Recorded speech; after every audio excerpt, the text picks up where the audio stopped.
Middle Path Radio, your number one online Islamic talk station. Assalamu alaikum, guys, and welcome to another episode of Raw with RAZA. It's been quite a busy week actually this week, so I thought I'd focus on two or three important topics in not any particular order. Anything that that you might have seen recently that I thought is worth having a comment on and what it means for the Muslim community, etc. So I thought the first story we could talk about was actually Barack Obama's visit to Hiroshima. And now those that you may or may not know, but basically, Japan had an atom bomb, two atom bombs dropped on them during the Second World War, which had massive impacts.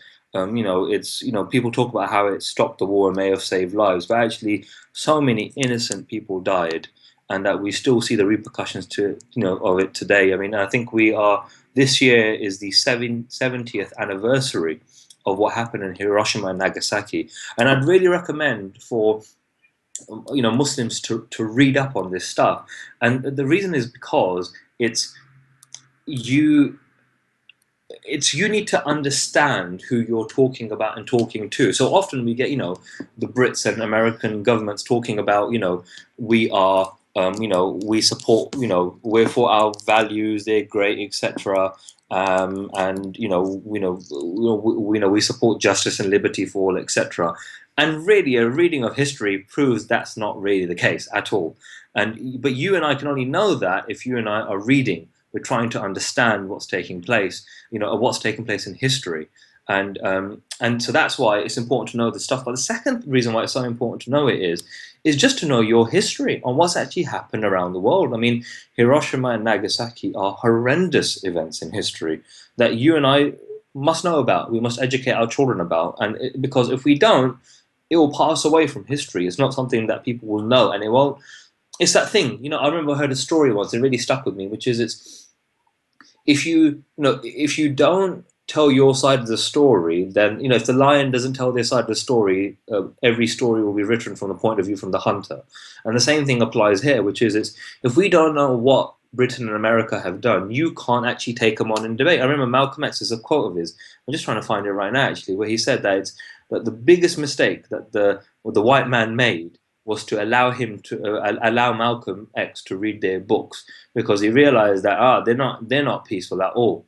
And it's just such a powerful quote, and that's the biggest mistake they made, that they let me read, they let me know what's happening, they let me understand history. And that's why it's so important you and I know history too.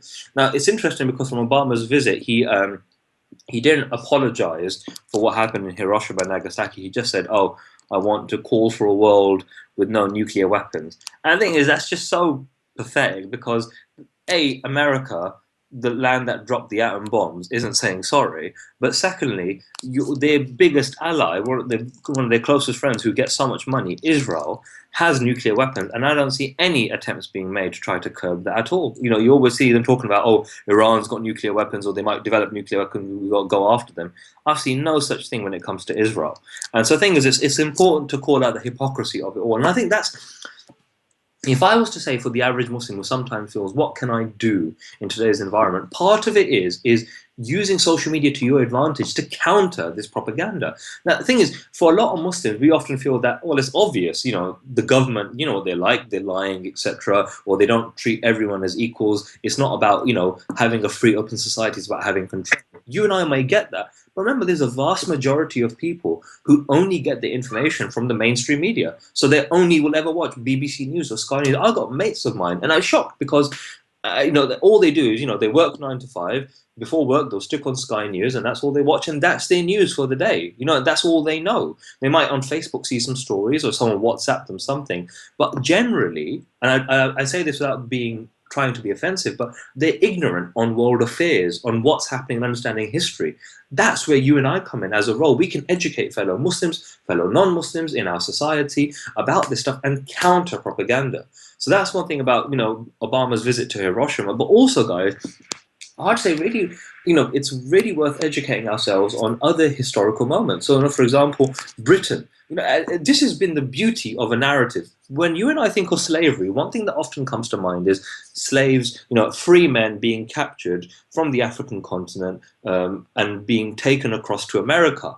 But we forget that actually Britain had a massive role in slavery too, and the reason why it's not spoken of is because people aren't generally talking about it more. But Britain had a massive role to play. I mean, this is one of the, Britain is often at the heart of, pretty much every bad thing you could think. I remember reading somewhere, it was an article that said that if you look in most films, they mimic life, which is the bad guy is always some rich, old, white, British or American dude. And that seems to be the case in real life too often. But it's worth knowing our history. So, for example, Britain's involvement in Kenya in harassing the Mau Mau tribe when they were fighting for their liberation. That's something worth knowing about. The name Kenyatta, Jomo Kenyatta, all these names, they have to mean something to us because these are great historical moments and incidences that if we don't know, man, we're just a bunch of ignorant people who are at the mercy of the state, who can tell people what to think about you. And as Malcolm X said again, which is the media is the most powerful entity. It can make you believe who's the oppressor, who's the oppressed, who's the good guy, who's the bad guy. Well, it's our job to actually add to that. Social media is part of that media world. You and I are part of it. So we should add to that. Now, the second story for me that really stood out this week was about, sticking to America, about Donald Trump. Donald Trump is now past the threshold that was required to become the Republican nominee. So he will be the Republican candidate in the US elections that take place in November. Now, to be honest, part of me, just being harsh about it, I'm actually kind of glad it's him because at least he's open that he doesn't like Muslims. Hillary Clinton, she pretends to, that she's free for, supports everyone, but she's the one that supported, what happened in Libya and look at the massive repercussions. She's the one that supported different wars and, toppling different, it's the whole thing. She's no friend of ours, but she comes smiling at us. At least with Donald Trump, he hates you from day one. So in a way, that's good, I think. But it's what I find fascinating, and I think this is where a lesson for Muslims here and abroad, especially in America, is that it's Donald Trump, although he's a problem, he's actually a symptom of a much wider problem. And that is the reason why Donald Trump can actually flourish is because there has been a drip effect of a message about Muslims that has gone largely untackled, about how you and I don't belong, we're different from their way of life, we're barbaric, our prophet's like this, our religion's violent. And I think this is where, as a community, especially from our Muslim institutions, we've not done a good enough job in actually tackling this stuff, in actually tackling this narrative about us. And I think it's important. It's a narrative fight. They have a very basic narrative about Muslims, which we've often missed. And it's this. The narrative goes, it's three bits: history, current situation, and vision or demand. So they say their religion is barbaric. And that's why they've got ISIS. That's why they butcher animals in this way. That's why the women are forced to wear niqabs or hijabs, and that's why their prophet's violent, and etc. And we are demanding that something is done about these savages. They have a very clear narrative about us, but we've never really tackled that narrative. What Muslims really do is say, "Oh, stop being so mean." That's not countering a propaganda narrative. You're just saying, "Be nice to me." That's not a counter. It's like when you see Muslims go on the media and they'll say stuff like, "Oh, Islam is peace." I hate that line. I absolutely hate that line. Because Islam isn't just randomly about peace. Islam is about being peaceful with those that want peace. And that's it. But more than that, imagine you're an average non-Muslim man and you see on your telly, Jihadi John is going around slitting people's head off for IS, the Islamic State. You telling me an average non-Muslim is going to believe you if you say Islam is peace? Of course they won't. They'll say one of you is lying, and I think the guy with the knife is telling the truth, and you're lying, and you're trying to cover up for something more dangerous about your religion. And so that's what I think we shouldn't. We have to be clear on this stuff and be very explicit in countering any propaganda about Islam. Don't sugarcoat it. You're not looking to be liked or whatever. You just want to get the main facts out. And I think this is important, especially for other Muslim activists and groups out there. I have seen so many Muslims who are crippled by this fear of being seen as extremists, and they don't want to damage their credibility, and they end up self-censoring. I've seen other people that say to me and MPAC saying, it's interesting because the average Muslim says, "MPAC, I'm glad that you're saying what needs to be saying." But I've seen Muslim groups, some of them, they'll say, "MPAC, you're dumb enough to say what needs saying." It's such a different mindset. The average Muslim realizes we need to speak out. We need to say things said in a blunt, honest way. But other Muslim groups, some Muslim groups will say, No, no, man, we don't need that. We got to take it soft and easy. We got, be, in moderation. We have to get this point across. And that's the worst thing, man. That's just the worst thing that you and I can do. Just say what needs saying, counter their propaganda. Because if you don't, this is why people like Donald Trump exist, because we've allowed hate to fester. I'm not saying that the other side are completely, innocent, but we have to take responsibility for this. That if we're not going to counter the hate we face, what, are you surprised? But then also from a young Muslims' perspective, and this worries me because I think about my younger siblings, my cousins, and my friends, their siblings as well. Imagine you're a young Muslim kid and you are seeing all this hate around you.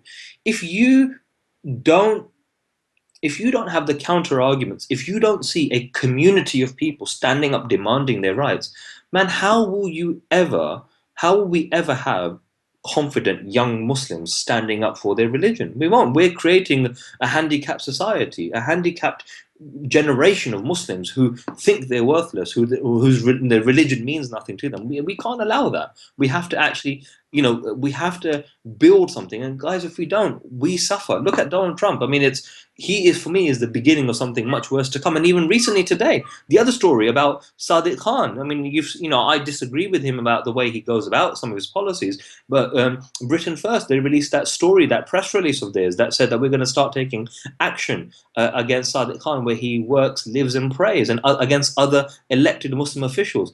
How is that even possible in today's society to be spoken about? Imagine someone said that about black people, or gay people, or Jews, or any other religion, or any other minority group. It would be wrong to that sort of language. But the reason why we have seen this growth of hatred against us is partly, and largely, in my opinion, down to us not taking on the Islamophobia industry in an organized way. And that's what we need to change. We need to fund people on this stuff. We need to do stuff ourselves. And but we have to do something. And that is where Muslims, we fail. And people then often say to me, well, Reza, what do you want me to do? Now, that's a good conversation to have. But for me, that's not the problem. The problem isn't Muslims don't know what to do. The problem is many Muslims don't want to do. Malcolm X had a quote of his that he said the biggest mistake of the movement, he was talking about the black Muslim civil rights kind of movement, was trying to organize a sleeping people around specific goals. You have to wake people up first and then you get action.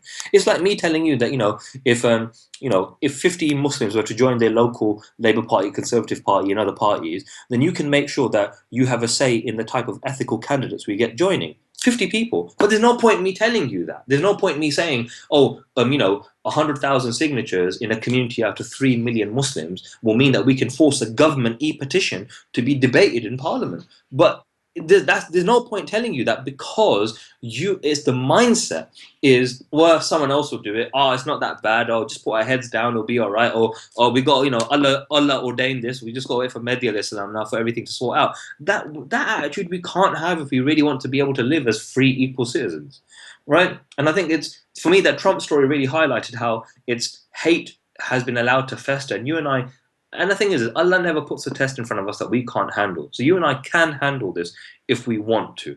And I think this is why we just need to take those steps and actually start doing stuff. And if you need more guidance or more assistance or information, please do give me a shout. And there's other people like Cage, IHRC, MEND, and other groups out there too that are doing lots of great work. So, it's support those people, support them in the work that they're doing, support Impact. Because if we don't, man, we're not going to defend ourselves. Who's going to defend us? Don't rely on the morality or the pity of others. Defend yourself. Now, the final story, which I wanted to focus on, was about the Sharia stuff. Now, you may have seen it, but basically, Theresa May has launched. The date was on 26th of May. So on Wednesday, she actually launched, Wednesday, Thursday, an independent review into the application of Sharia law in England and Wales has been launched by Home Secretary Theresa May. Now, it's going to be chaired by someone called Professor Mona Siddiqui, who's an international scholar on this stuff. I don't know much about her, so I can't comment on her.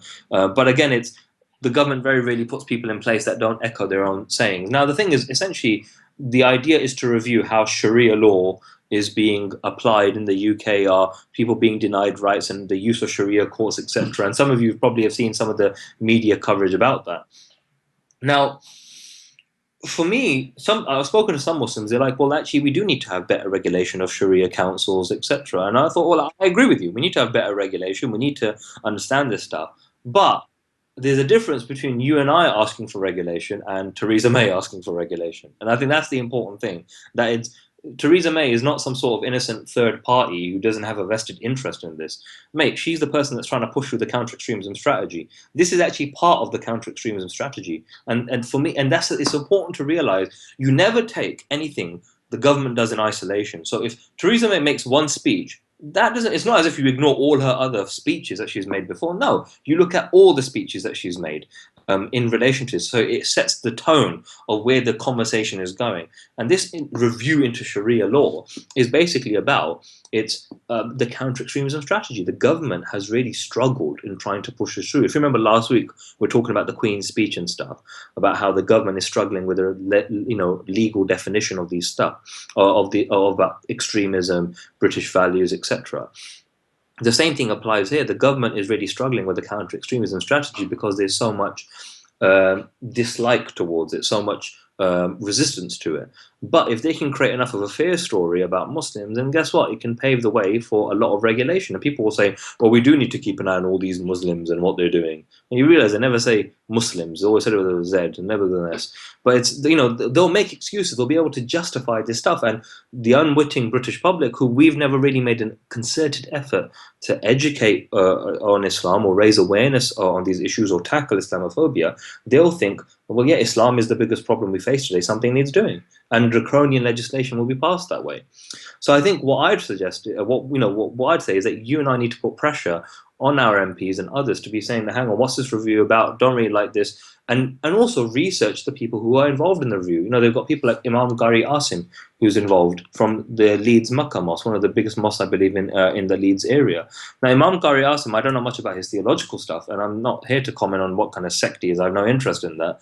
But what I do find interesting is that he's part of the Imams Online network, which I believe has had received, there have been issues raised about their funds and actually how they go about their business and how independent they really are.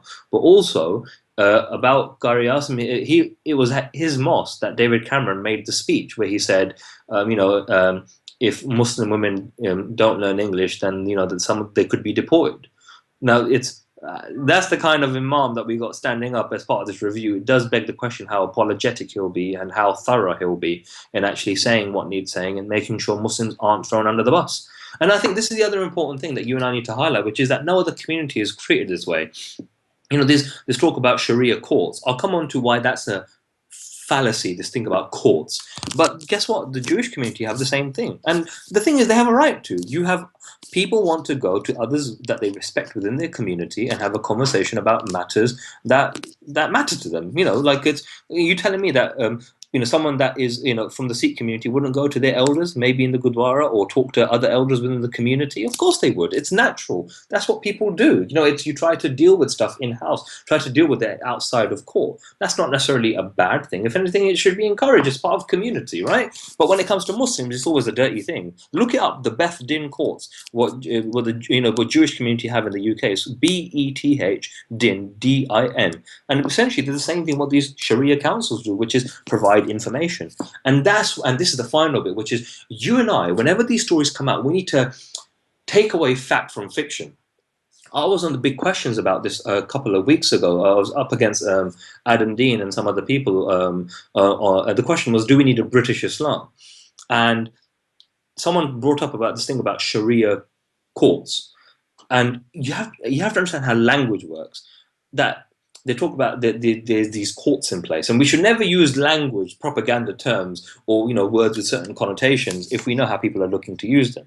So the thing about Sharia courts is that they're not courts; they're arbitration councils, and you and I should call them that. They are Sharia councils. They are there to give you advice. That's their job. Secondly, they're not legally binding, and that's an important thing as well. If you didn't know that, well, now you know. And guess what? If you and I don't know it, the average non-Muslim won't know that either. We need to tell them about that. But also the numbers. I remember reading a study that actually most of our information regarding these Sharia councils is based on a Civitas study that said there's about 80 to 85 in the UK, but it was predominantly based on what they saw on websites. So I think they included websites in their research too.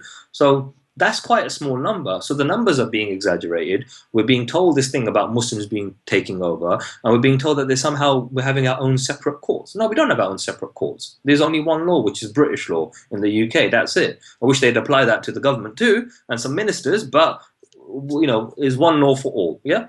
Now it's you and I need to take away fact from fiction. So we need to tell people these different facts. And the final thing is this: people have the right to go to others within their community. They shouldn't be denied that right at all. Now, if someone is being forced into this stuff, because I was on media about this recently, and so was Sister Catherine from Impact UK. They were saying that some women are forced into this. We're saying that that's wrong. But also, why are you making that to be just a Muslim problem? You telling me that women in other religions or other backgrounds aren't forced by men and being denied rights? Of course they are, sadly, right? That happens. So, but why are you making it just a Muslim-only phenomena?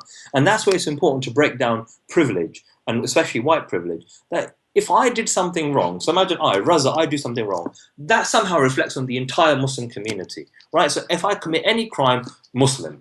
But when you and I are suffering, so the Rohingya Muslims, no, that's not a Muslim phenomena, or the Muslims in Central African Republic, no, they're just people in that country. Let's not talk about the fact that they're Muslims at all. Whenever we're the criminals, then we're easily identified as Muslims. When we're the good guys or the victims of anything, then the Muslim bit don't always come up. But also, look, you hear stories about people within white Christian non-Muslim backgrounds or other non-Muslim backgrounds who are abusing women, etc. But we don't turn around and say that this is a white problem or this is a British problem. We say, well, it's that individual. They treat us as individuals, but we were always a community. And it's important to call that out and say, that's a load of rubbish. Why am I always being held accountable for everything that someone does in my community? It's not as if we're all in one massive WhatsApp group talking to each other, saying, oh, mate, what you doing today? I'm committing some benefit fraud. Oh, what are you going to do? I'm going to go groom some kids. No, we're not talking to each other. I don't know what someone's doing in bloody Rochdale or any other part of the country. That's them. That's on them. Why are you turning on me for? And it's important to call that out, because if you and I don't, we're always tarred with this brush that says we're extremists, we're evil, there's something wrong with our religion.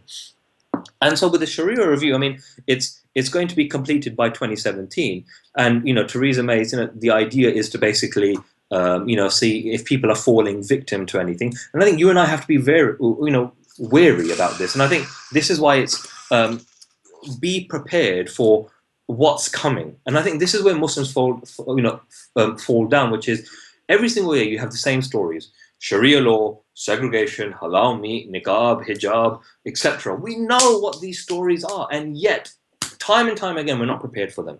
Well, guys, guess what? Use this opportunity. If you're involved with a Muslim organization, let's build up some resources. Let's get some stuff ready. Let's have some events on the topic, some workshops, and actually do some practical work. If talk to your MP, put pressure on the government about this, make sure we're treated equal. Call into radio stations, call in, leave comments on articles that have, that talk about this topic. Get our point of view across. Because if you and I don't do that, we're at the mercy of other people that have a propaganda narrative about you and I. So for me, that was it really this week. I thought talk about those 3 topics, what we can learn from them, what we can apply from them going forward. Let me know what you think, guys, in the comments below, and let's keep in touch. Give me a shout on Facebook and Twitter, and inshallah I'll talk to you next week on Raw with Raza. Assalamu alaikum. Middle Path Radio, your #1 online Islamic talk station.